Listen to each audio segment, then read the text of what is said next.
ఆవు నోట్లో తలబెట్టి తెలంగాణ సాధించమని మేము ఎప్పుడు చెప్పుకోలే. 24 గంటలు తిరగకంటే ముందే నిమ్మకాయ రసం దాగి మేము నిమ్స్ హాస్పిటల్లో ఎక్కించుకొని మేము ఎప్పుడు దీక్షలు చేసి చావు నోట్లో తలబెట్టినమని అబద్ధాలు చెప్పలే.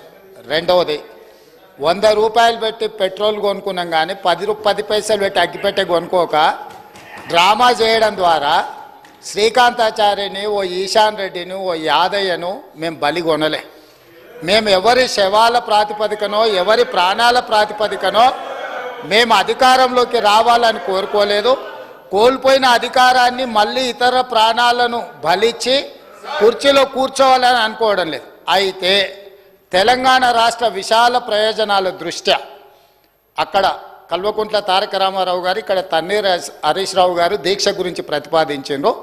తప్పకుండా జంతర్ మంతర్లో చంద్రశేఖరరావు గారిని రమ్మనుండ్రి.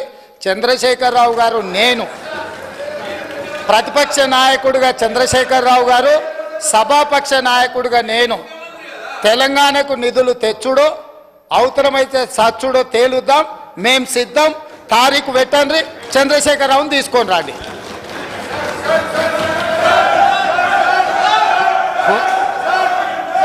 కోనమనేని సాంబశివరావు.